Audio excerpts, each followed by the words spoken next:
Bom, vamos conversar então. A Samaria Andrade é coordenadora do curso de jornalismo da Universidade Estadual do Piauí. E aí a gente conversa com ela agora sobre essa avalanche de informações pessimistas, somando a rotina de notícias, né, como assassinatos, balas, mortes. O que isso impacta, né, Samaria? E assim, já estamos no segundo ano, vamos fechando o segundo ano, né? Hoje a gente está começando o mês de novembro e eu queria muito ter começado com uma coisa boa, mas às vezes fica difícil, porque realmente é complicado, é uma ilha, né? A notícia boa virou uma ilha no meio de tantas coisas ruins e difíceis. Bom dia. Que fase, hein, para os jornalistas? Fase. Bom dia, Cíntia. Bom dia, ouvintes. Bom dia. Bom, falando das notícias ruins, né, que inundam realmente o nosso jornalismo, né? Tem uma campanha até publicitária da Folha de São Paulo que dizia assim, não foi a cobertura, não foi o mundo que piorou, foram as coberturas jornalísticas que melhoraram, né, querendo dizer que a avalanche de notícias que a gente estava vendo que podem ser notícias ruins é porque as coberturas jornalísticas estavam chegando onde não chegavam anteriormente, né? Mas, assim, falando do ponto de vista de por que a gente vê tanta notícia ruim, a gente sabe que, tradicionalmente, dentro daqueles critérios de notícia, o que é que vira notícia, né, a negatividade é um critério muito forte. Né? E as notícias ruins, né, tem uma máxima que diz bad news is good news, né? A boa notícia, a má notícia é uma boa notícia, porque tradicionalmente as más notícias dão audiência. Né? Então a televisão está aí de prova ao longo dos anos com programas policialescos, programas popularescos, eles tradicionalmente têm uma grande audiência. Né? As pessoas se sentem atraídas pelas notícias ruins. E, recentemente, também a gente pode ver até exemplo que você estava comentando aí do presidente na Itália, essa passagem um tanto desastrosa, né? Recentemente a gente vê o tanto que ele consegue capturar a imprensa, né? Porque está sempre provocando, sempre dizendo uma frase mais que se considera mais estranha, mais absurda que a outra, e ele sempre está conseguindo, através disso, que é quase estratégico, né, capturar a atenção da imprensa, né, com essa coisa da negatividade, da notícia ruim ser uma boa notícia para o jornalismo do ponto de vista de dar audiência. E com as redes sociais e a internet, isso se intensifica ainda mais, porque a gente vê que a quantidade de cliques em notícias ruins é muito forte. Né? Esse tipo de notícia dá muito clique, dá muita repercussão. Então, a gente vê, do ponto de vista da produção da imprensa, a imprensa procurando muito essa notícia ruim, e o que é que isso pode provocar do ponto de vista da recepção, né? Você pergunta. Na recepção tem duas maiores coisas que provocam, né? Um é que a gente chama de disfunção narcotizante, que é o público ver tanta notícia ruim que ele termina ficando meio adormecido. Né? Então, a gente está quase 2 anos vendo tanta notícia de morte, vendo uma quantidade de mortes diariamente, que a gente está quase adormecido. Né? Hoje a gente diz, só morreram 400, né? Só morreram 300 e pouco. Então, é essa disfunção narcotizante da avalanche de notícias ruins. E outra situação que pode provocar é o que se chama o evitamento das notícias. É a gente tentar escapar das notícias, procurando notícias boas, tentando ver alguma coisa que nos desligue mais desse chamado mundo real com essa quantidade de notícias ruins, né? O dano disso é que a gente se afastando das notícias e procurando só relaxar um pouco mais, né? A gente pode estar fugindo das disputas mais relevantes. E a gente está se envolvendo em situações, por exemplo, cresce a coisa das disputas pelo cancelamento, né? Se torna muito importante cancelar alguma pessoa, cancelar alguma situação, porque você termina se desviando para essas disputas menos relevantes. Entendi. Samária, essa história do cancelamento aí que você falou e que é uma coisa que hoje meio que persegue as pessoas, né? Celebridades vivem hoje. Tem uma série, The Morning Show, que trata muito dessa questão, né, da questão do calamento, como você pode ir do estrelato até a obscuridade total por atos que você cometeu, e isso em razão da opinião das redes sociais. E mostra também que são os bastidores de um programa de TV totalmente refém. Como você falou aí, de uma questão que eu queria que você abordasse isso também, que é o seguinte: a fuga das pessoas das notícias. Dizem, é cada vez mais comum você ouvir pessoas: eu não assisto mais TV porque eu não aguento mais ouvir notícias. Eu estou cansada de ouvir notícias. Eu não consigo mais assistir telejornais. A gente ouve muita gente falando também. Ao mesmo tempo, a gente vê um aumento considerável da audiência daqueles portais de notícias boas, de notícias, né, que são tipo Razões para Acreditar, o Happiness, só notícias boas. Esses portais explodiram durante a pandemia. Como se explica isso, se há um aumento da audiência e se a morte, se a tragédia sempre foi um valor notícia? Isso. Tem algumas tentativas, né, inclusive em relação à história da função narcotizante, de você parar de estar anestesiado e tentar entender aquele número de mortes, por exemplo, como não apenas números, né? Então, tem algumas estratégias, algumas soluções que são encontradas como inumeráveis, né? Que ele tenta contar a historinha de quem morreu, porque o jornalismo é narração, né? Também é contar histórias. Então, ele tenta contar a historinha de quem morreu era uma pessoa, não era um número, para fugir dessa ideia que a gente fique meio anestesiado por tudo, né?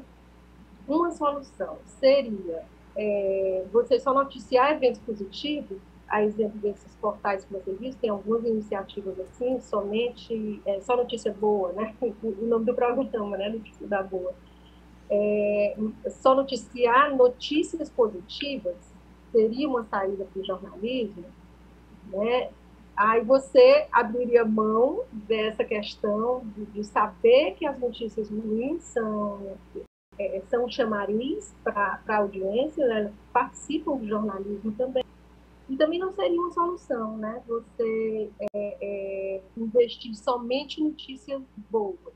Durante a Segunda Guerra Mundial, é um exemplo que a gente cita nos estudos de jornalismo, né? Que houve um investimento nisso, das pessoas estarem se afastando do jornalismo, estarem evitando, porque tinha muita notícia ruim. Então, eles fizeram um investimento em notícias boas, vamos publicar só as notícias positivas da Segunda Guerra, né? E investiram nisso, e foi, ao mesmo tempo, foi um período que teve o crescimento da área de relações públicas dentro da comunicação. Né? Mas o que é que isso gerou depois? Isso gerou uma desconfiança em relação ao jornalismo. Só está tendo notícia boa, né? Então foi uma desconfiança em relação ao jornalismo, porque o jornalismo também não pode esconder a realidade. Né? Então, assim, existem alguns atalhos dentro de qualquer programa de jornalismo para escapar disso, de que eu vou massacrar as pessoas somente com notícia ruim. Então, você procura notícias de curiosidades, né? Nasceu um animal diferente no zoológico. Você procura notícias de superação, o esporte serve muito para isso, né? Então, você vê que todo jornalismo traz também, traz notícia ruim, traz também esse tipo de matéria. Porque você dá também para as pessoas um alívio, um conforto no meio daquele noticiário pesado, né? Mas o jornalismo tem ajudado bastante nesse período, trazendo muita informação relevante. Né? A gente sabe que é através do consórcio de veículos de comunicação que a gente tem os números em relação à Covid no Brasil. Né? Os jornais noticiaram muito a CPI da Covid. Né? Então, a solução não é esconder, colocar para baixo do tapete. Né? O jornalismo tem uma contribuição aí para dar. Mas o que ele tenta muitas vezes é, de vez em quando, trazer uma notícia que dê mais um pouco de alívio, até para não massacrar tanto as pessoas com tanta notícia ruim. Efraim? Bom dia, professora. Professora, eu gostaria de saber se é o seguinte: o prêmio dado ao Nobel para 2 veículos de comunicação de países diferentes, mas que enfrentam regimes, se não autoritários, pelo menos que são duros e que são contra a verdade. Como é que a senhora vê isso e o que se representa para o jornalismo do dia a dia? Aproveitando, Samara, eu queria que você comentasse também esse episódio lá da Itália. 3 jornalistas foram agredidos quando faziam a cobertura do presidente. Tá aqui, é um dos assuntos mais comentados agora na rede social Twitter. Inclusive, um deles, o Jamil Chad, fez um boletim de ocorrência. E essas cenas parecem cada vez mais comuns, né? Sim. Em relação à questão que o EFEM traz, né? Eu acho que nunca foi tão importante a gente fazer bom jornalismo, né? Tá aí o prêmio que é dado para países que têm, às vezes, até dificuldade de trazer algumas informações. Então, acho que a gente também está com sede de informação, a gente está com sede de um bom jornalismo. Acho que nunca foi tão importante fazer bom jornalismo, né? O público também termina reconhecendo isso, embora a gente saiba que grande parte das maiores audiências vão naqueles cliques muito automáticos de notícia ruim, né? Mas o mundo está sedento das boas informações e de saber das informações sobre o mundo, né?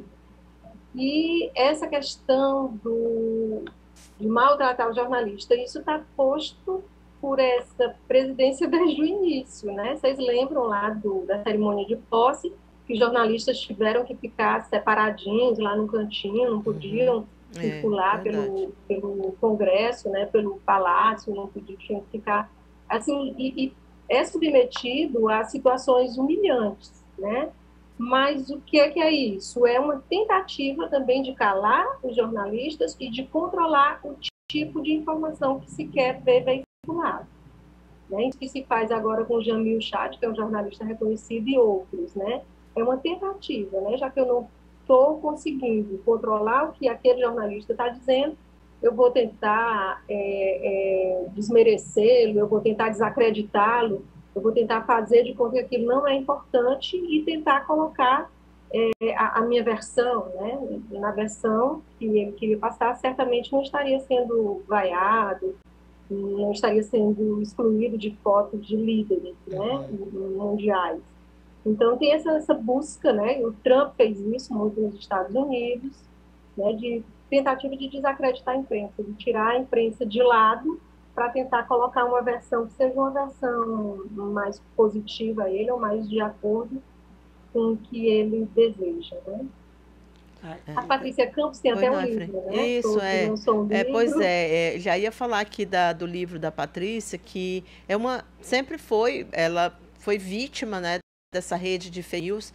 Ela é uma das jornalistas mais atacadas, mas graças a ela, graças a uma reportagem que ela fez denunciando aquelas fake news durante o processo eleitoral, que o Supremo, inclusive, criou uma jurisprudência para as eleições de 2022. Então, todos nós, cidadãos, devemos muito ao fato de que a Patrícia não desistiu, mas ela conta no livro, quem quiser, quem puder ler o livro, ela conta no livro o que ela sofreu e ainda sofre. Ela, Vera Magalhães, normalmente as mulheres são as mais atacadas, né? Diz à frente, você quer falar mais? Eu gostaria de saber se há um processo de assimilização ou então de usar as fake news como entretenimento, mesmo sabendo que é mentira, e qual o risco disso? Tipo assim, não é só o governante, tipo assim, como o presidente da República, que diz que, olha, quem se vacina pode, contra a Covid pode ter AIDS, mas também a história, às vezes, de uma enchente que aparece, a imagem de um tubarão, ou então de um ataque falso de crocodilo. Eu queria saber, senhora, como é que isso está sendo usado e é arriscado, usado como entretenimento? E é usado mesmo, né? Porque as pessoas muitas vezes não vão conferir se aquela informação é real, se aquela informação procede. Elas olham, acham curioso, né? E já vão espalhando, já vão passando para frente. né? Eu vi essa do tubarão na hora que eu olhei, senti um impulso até de passar para frente, né? Porque você vê, acha muito curioso e dá um impulso de passar para frente. Eu acho que na medida em que a gente vai tomando mais conhecimento de que está caindo em armadilhas como essa, a gente vai ficando mais, para usar o termo do momento, mais vacinado, né? Então, assim, acho que a gente vai observando mais para tentar evitar cair. Não, eu recebi essa informação, posso passar para frente imediatamente? Posso, mas deixa eu ver, tá estranha, tá? E ela pode ser usada mesmo até como entretenimento, e ela tem sido usada por isso, por dar clique, por dar uma vantagem para aquele que está, algum tipo de vantagem para aquele que está disseminando esse tipo de informação. Né? Do ponto de vista do receptor, o que a gente tem é que esse tipo de informação, né, por que eu acredito em fake news, né? É que esse tipo de informação geralmente é o que se chama, os estudiosos de fake news chamam do viés de confirmação. Geralmente é alguma coisa que você já teria predisposição a acreditar. Né? Não é uma assim que foge totalmente. Você talvez até queria acreditar naquilo ali. Então você já teria uma predisposição a acreditar naquilo, aí aquele tipo de informação confirma alguma coisa que você quer, aí você adere mais facilmente àquela mentira. Né? Inclusive nos estudos aí mais teóricos mesmo de fake news, nem está querendo mais usar esse nome, né? Está querendo usar desinformação, porque o nome já teria, a princípio, uma formação errônea, né? Que é fake news, notícia falsa, né? Se é notícia, não é para ser falsa. Né? Se virou notícia é porque não é para ser falsa. Então, é um termo que está assim, em disputa, né? E tem se usado desinformação. Eu sou defensora que, durante os jornais chamem mesmo mentira, porque a gente chama fake news, a gente até suaviza, né? O presidente disse uma fake Ameniza, news, né? a gente até Ameniza suaviza. e fica uma coisa assim, não, já é uma palavra bonita já. Fake news já virou uma coisa que, né, já foi internalizada aqui, então não é errado, ruim. Faz parte da vida, é mais ou menos isso. Exatamente. Parece que não é errado, né? Se a gente diz, ele mentiu, mentira, a gente sabe que é errado. Então, a gente até ajuda, a gente até suaviza se a gente diz, ele diz muita fake news, o presidente produz muita fake news, ele produz muita mentira. Certo? Então, acho que se a gente usar os nomes, dar os nomes corretos às coisas, talvez a gente até ajude mais a desmascarar essas coisas. Verdade. Samária, muito obrigada por essa conversa hoje com a gente aqui no nosso Notícias da Boa. Desejo um bom dia para você. Um bom dia. Eu que agradeço a você, o Efrem, a Carol que entrou em contato comigo. Obrigada, gente. Obrigada, querido. Um bom dia.